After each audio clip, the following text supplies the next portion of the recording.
So it's the end of the accounting period, right? And the accounting team at Doran is saying, okay, we have this compensation expense account with an unadjusted balance of $490,000. So thinking back to adjusting journal entries, right? We need to assess, is this the correct balance? And if not, what adjusting journal entries do we need to make, right? And so they say there's several different factors here that could impact the adjusted balance, right? So our starting point is going to be that $490,000. We're going to assess both of these items, determine if an adjusting entry needs to be made, and then we'll figure out what the ending or adjusted balance for compensation expense would be for Doran in its year one financial statements, right? So let's do it. So the first item is no salary accrual was made for the week of December 25th to the 31st of year one, right? And it says officer salaries for the period totaled $18,000 and they were paid on January 5th of year two, right? So December 25th to the 31st, that's no man's land. Nobody knows if they should be working. Nobody knows what day of the week it is, right? We've all been there. And guess what? The officers, they earned that salary, but it wasn't paid until January 5th of year two, right? So that's an accrued liability for the company, specifically accrued payroll. So it needs to be expensed in year one, even though it's paid out in year two, right? So that $18,000, well, how can we record an adjusting entry? Well, we would increase compensation expense by debiting compensation expense for $18,000, and then we would record that liability by crediting accrued payroll for $18,000, right?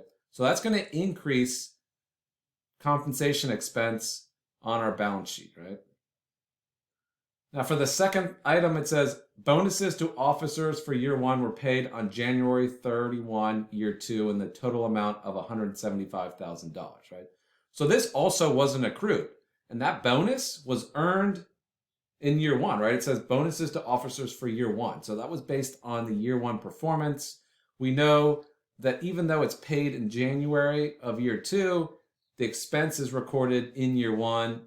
And then at the end of the balance sheet, right, we would need to record that accrual for $175,000 that then reverses on January 31st of year two.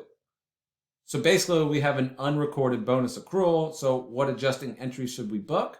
Well, we'll go ahead and debit compensation expense for $175,000 and then credit accrued bonus, right, to record that liability.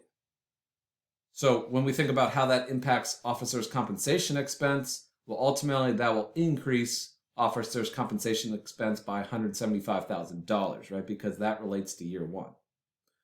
So now we know the two different adjusting journal entries to record the accrued payroll and accrued bonus. But ultimately, again, we're talking about what adjusted compensation expense would be. Well, if we started with $490,000, we added $18,000 for that unaccrued payroll, and then we added another $175,000 for unaccrued bonus. That means the adjusted compensation expense in the year one trial balance and ultimately in the financial statements would be $683,000. So that's the correct answer. So I hope you really paid attention to the two adjusting journal entries, right? That was bonus learning there. And we also talked about how to adjust the financial statements so that it would be properly stated, for this compensation expense. So always, always, always be thinking about the journal entries.